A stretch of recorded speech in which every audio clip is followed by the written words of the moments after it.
Athar's Garage. In this video, I'll be working on the GL Racing GTR Step 6 or page 10 in the manual. So let's get started. So step 6, we're going to install the front shocks. So these are the stock shocks that come in the kit, the stock springs. But I'm going to install the option part, which are the screw adjustable shocks that are made out of aluminum. Additionally, we're going to need, looks like, our ball ends. So they're two different sizes, so take note of that, so you don't put the same ones on the same turnbuckle. We're going to need our turnbuckles D1, which are in this bag right here. We're going to need one M2x4 KM screw. We're going to need two D18 ball studs, which are in this bag. Additionally, we're going to need D6, which are the springs. So take note, D6 is shorter and wider than the rear side shocks. So this is the front spring, this is the rear spring. Additionally, we're also going to need part A2-1. So A2-1 is on this sprue here. So these are the stock steering knuckles, and we need this part right here. So let's get the front shock tower off, which is A2-1, and get it trimmed. So there we go. Let's grab two D18 ball studs. It looks like there's only D18 ball studs left in the kit, so we have those. So let's go ahead and install our D18 ball studs onto the shock tower.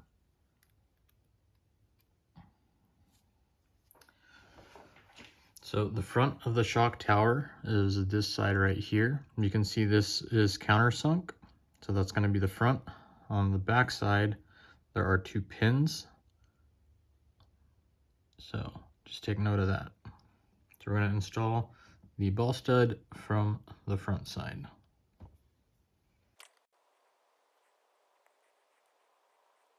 Remember, you're going into plastic, so you don't need to crank down on it too hard. Once you feel it snug up, it's good.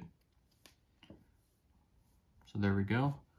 Now we can install this onto the chassis with the M2x4 KM screw.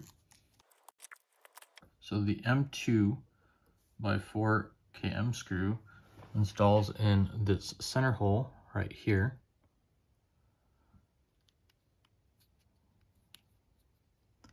And then this whole assembly is going to install in this hole right here, and the two little posts install in these two holes here and here. So it's going to install in this orientation right here. So there we go.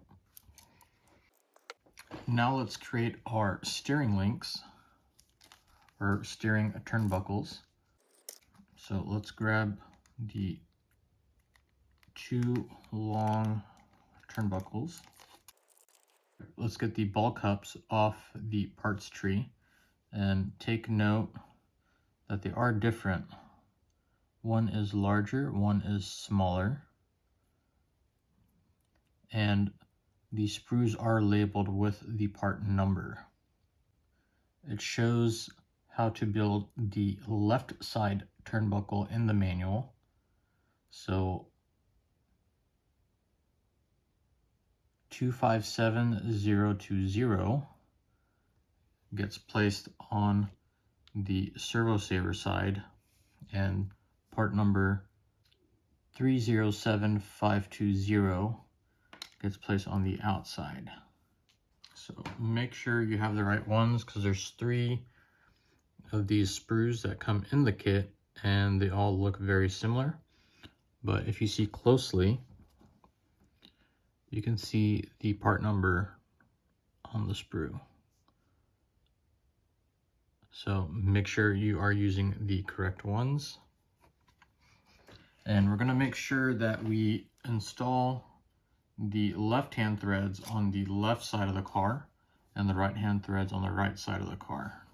So take a close look at the turnbuckles as you're assembling them. So the right-hand thread is on the side of the notch. So there's a notch right here. So this is the right-hand thread and this is the left-hand thread. So I'm going by the standard that the right-hand thread is always on the right side of the car and the left-hand thread is always on the left side of the car. The manual is different, so just take note of that. So notches over here, right-hand thread, left-hand thread. This is going to be the left side turnbuckle shown in the manual. So on the left side of the car, we're going to install part number 307520. So I'm just going to get one of those off the parts tree and trim if necessary.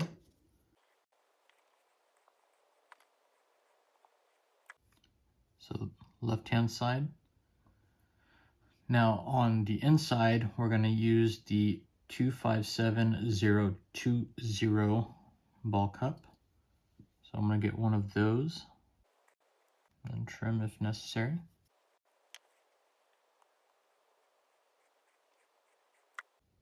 So the length from end to end is supposed to be 21.9. So let me measure that. So I'm at 22.4, so I'm about half a millimeter too long. But I think what I'm going to do is I'm going to install this onto the chassis and then adjust, since it'll be easier. So taking a close look at this, you can see that there's a smaller ball cup and a larger ball cup. The larger ball cups are going to go on the steering knuckles, and the smaller ball cups will go on to the steering servo saver. So we can just pop this on. It might be easier to get it on the knuckle first.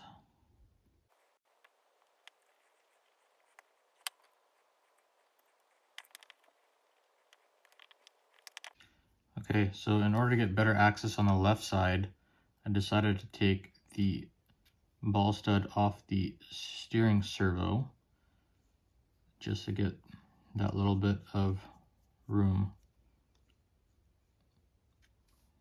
so I can get my long nose pliers in there. So let's go ahead and adjust the length of this turnbuckle.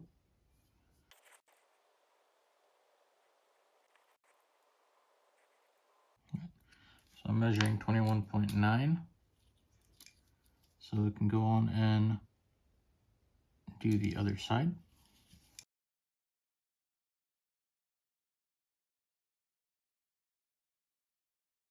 All right, there we go. Now that's done, we can focus on the front shocks. So the stock shocks are going to be pretty easy to build. I'll just kind of explain it before I build my option shocks.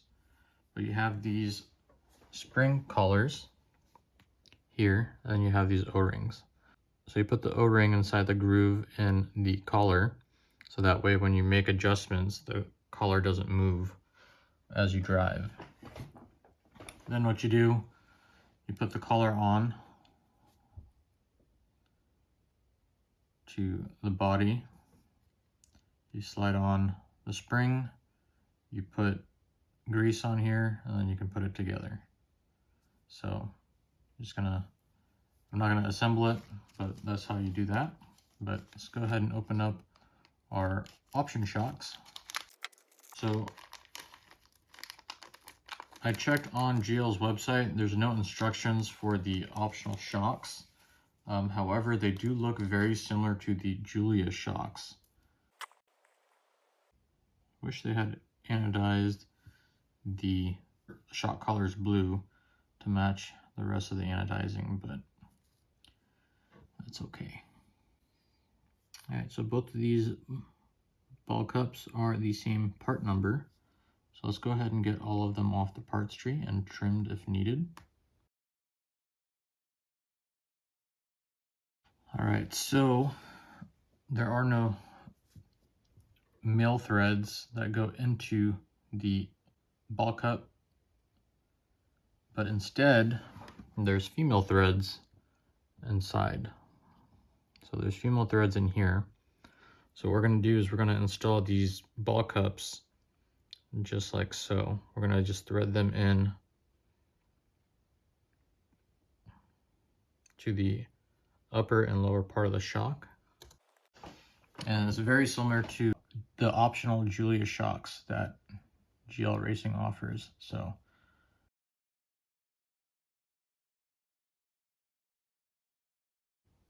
all right, so the threaded shock body, I think, needs to be about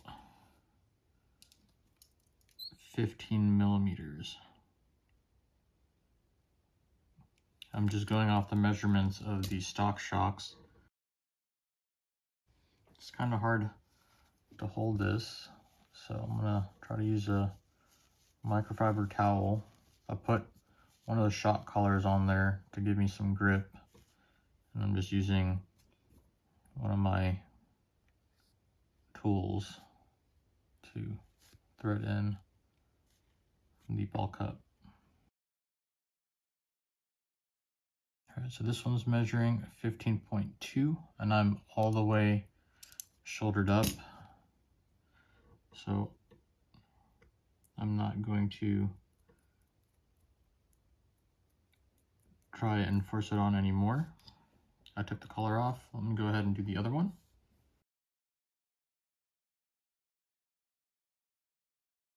All right, they're measuring exactly the same, so put these aside for now. We're going to focus on the other side, which is just the post that has some cutouts where the grease goes. So let's go ahead and put the ball cups on here.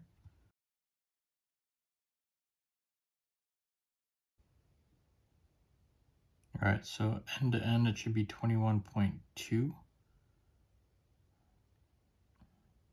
That's what the stock ones are, fully compressed. So I'm going to try to make these the same. So basically it looks like you just got to shoulder up the ball cups on both of the pieces in order to get the correct length.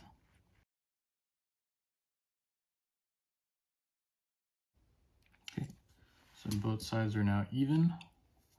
Let's go ahead and install the O-rings into the collars, and I'm just going to use a little bit of this diff grease. I'm going to use 15K on the sides rather than their recommended 30K.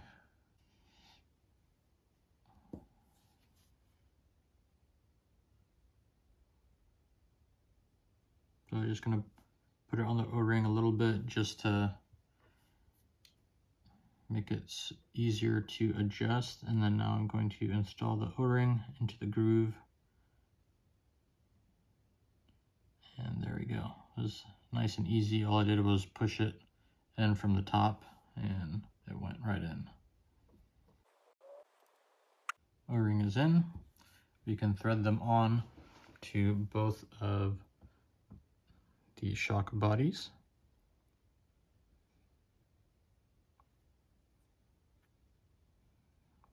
And I'm just going to take it all the way up, and I'll adjust it once I get the car built and driving. Just so you know, this is the top side of the collar, and this is the bottom side here. It's got some room for the spring to sit on. And the stock ones are the same way. All right, next what I like to do is I like to be pretty liberal with the amount of grease I use. So I'm actually going to put some grease in this portion of the shock body and then apply grease to the other portion as well. So I'm just going to take one of my drivers. I'm just going to try to pack the grease in there.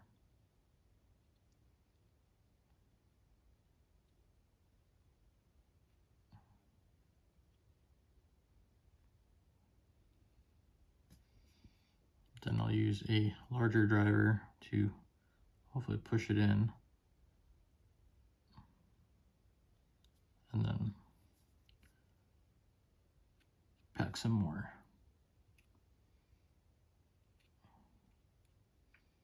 There are some holes in the upper portion of the shock body. And so when you install the lower portion in, you should see a little bit of that grease come out. So I'm going to go ahead and apply some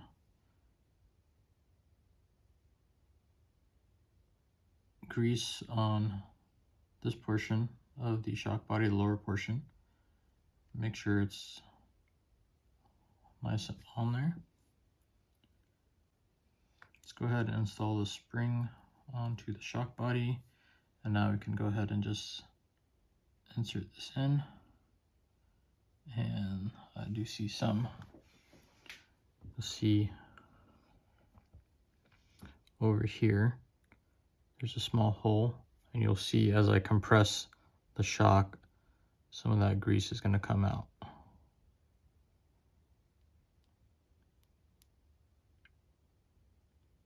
So that's how you want to build your shocks.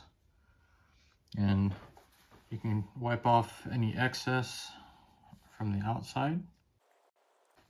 So let's go ahead and do the other one.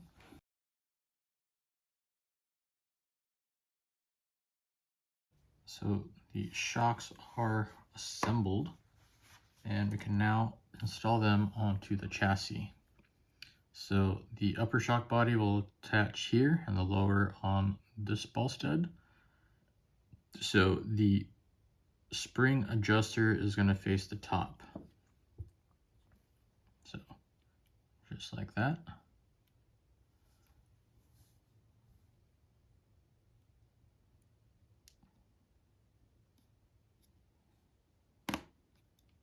Pop right on, and suspension moves nice and free. Let's do the other side. There we go. And everything moves nice and free. So that's it for step 6. Thank you for watching. I hope you enjoyed the video. Please like and subscribe if you did. Let me know down in the comments if you had any questions or concerns. I'll do my best to help you out. This is where the car sits as of now. We've got the front shocks. The steering is complete. So pretty excited. Thanks again for watching, and I'll see y'all in the next one.